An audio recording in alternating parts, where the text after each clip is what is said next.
You know what? I don't believe that many Spanish learners need to memorize Spanish grammar. Now, how exactly did I come to this ridiculous conclusion? Well, it all comes from my journey learning Spanish, because at the beginning of my Spanish learning journey, that is all I used to do. I used to remember or try to memorize grammar rules all the time because I was in school. But then slowly, after I came out of school, things started to change a lot. Now to the point that I never open up a grammar book and I don't ever try to memorize grammar rules. So what do I mean by memorize Spanish grammar? So I'm talking about specifically the Spanish grammar rules. So for example, let's say today is, week 1 or week 2 of your Spanish learning journey. You open up a grammar book like this one and you say, okay, I want to memorize all the rules for the article lo. So I have that up here, and you memorize what are the different instances that you would use lo. It says lo can be used with a masculine singular adjective or past participle, and then lo is also used in a number of very common phrases. So then you write that down as well. And then lo can also be used with que to make loque. All right, I got that. Lo can be used with de followed by a noun phrase to refer back to something the speaker and listener both know about. Lo can be used with an adjective followed by que to emphasize how big, small, beautiful, and so on something is or was. The adjective must agree with the noun it describes.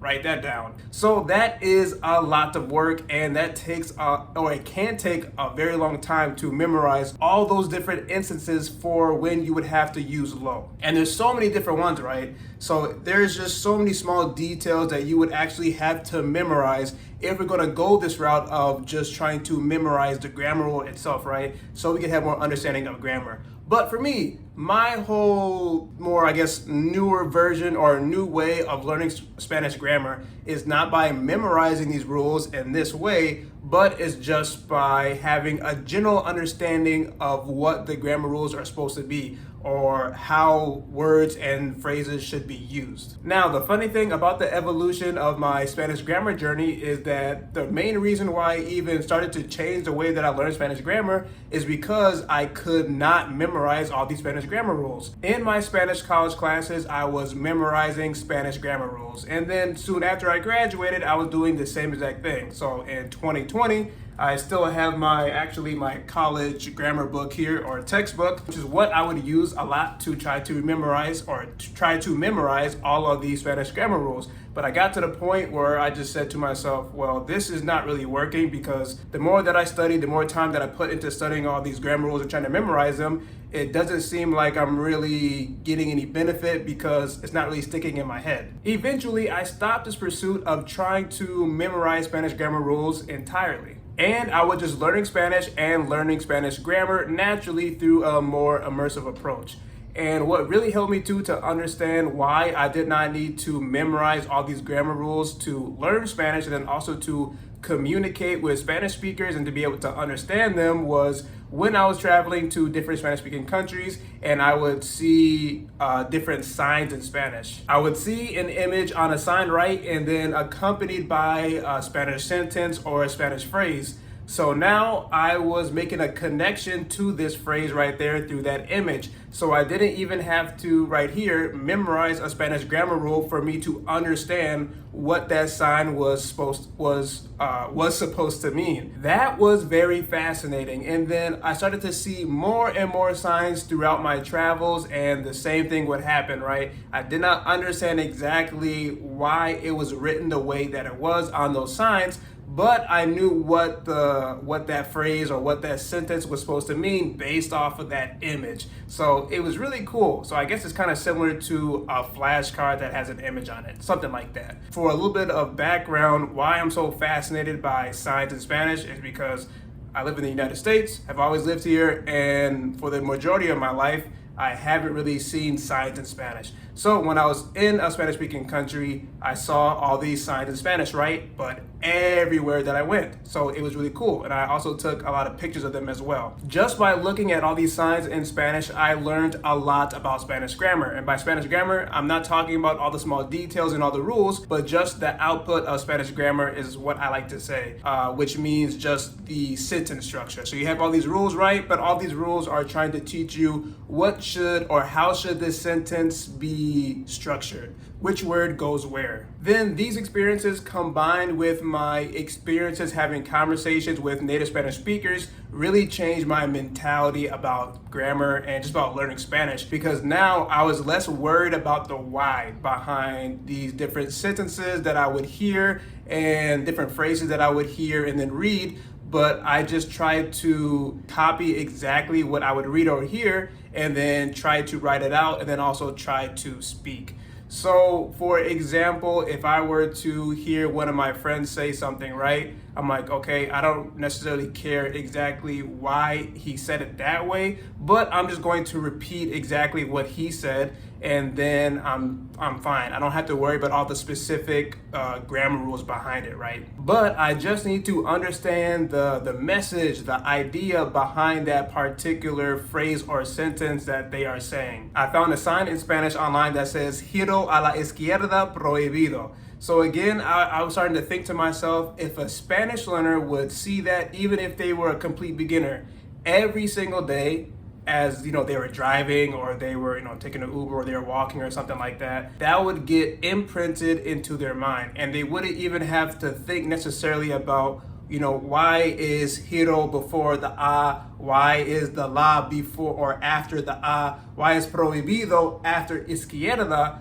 But they just understand that giro a la izquierda prohibido means, not, or you can't, make a left turn. But that's basically the whole idea there. It's just you understand what is the idea behind that particular phrase and that particular sentence. So the same thing goes with a conversation in Spanish, or if a Spanish learner was hearing some Spanish in a Spanish-speaking country, or just any store where there are Spanish speakers, right? So I was thinking to myself, okay, so what if a Spanish learner is going to a store and there is a Spanish speaker that's giving directions, and the Spanish speaker says, "Entre por aquí," or something like that, right? "Entre por aquí, por favor." And then you're thinking to yourself, well, I don't know exactly what those rules mean, or what are the rules behind that sentence, or why he is saying or why she is saying it in that particular order. But I'm pretty sure the Spanish speaker is telling me to enter through this way or enter through this door,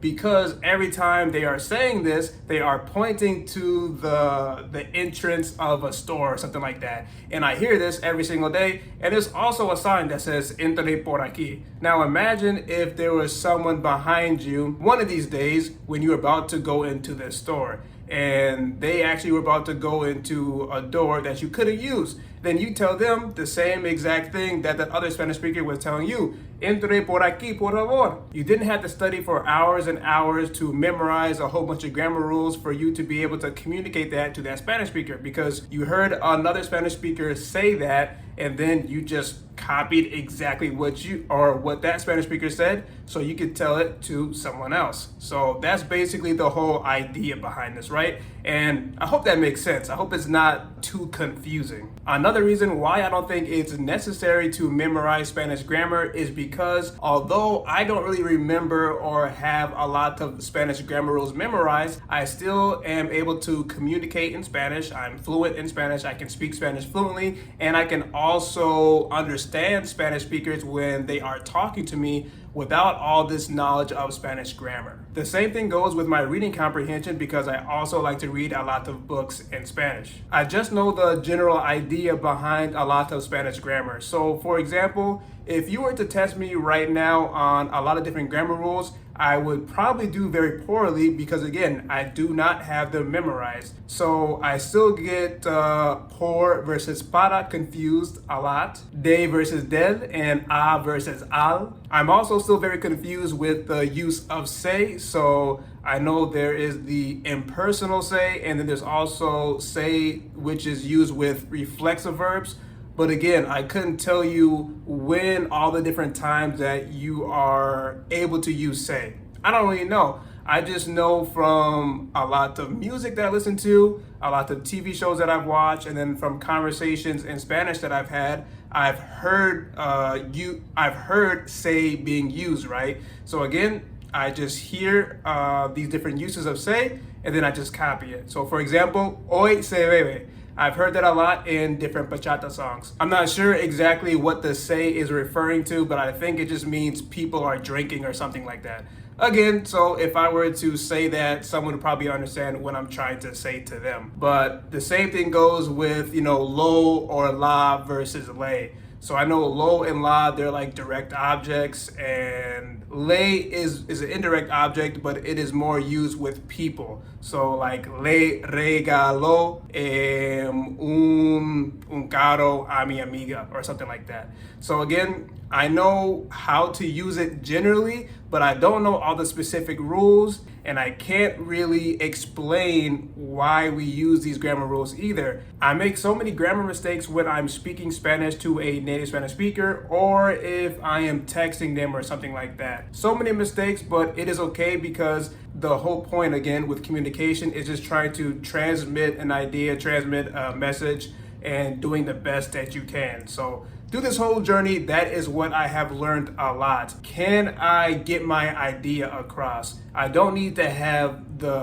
all these grammar rules memorized. It's not necessary if I can still get my point across, because again, I make so many mistakes. Even yesterday, I was confused on using estar versus ser. So I was confused in between fueron or estuvieron. So I was like, okay, ojalá que estos diseñadores de esta portada estuvieron bien pagados, or fueron bien pagados, or pagados. So I was confused on one of those two. Then I just ended up just choosing one of them, because I didn't want to stress myself out too much about being just correct.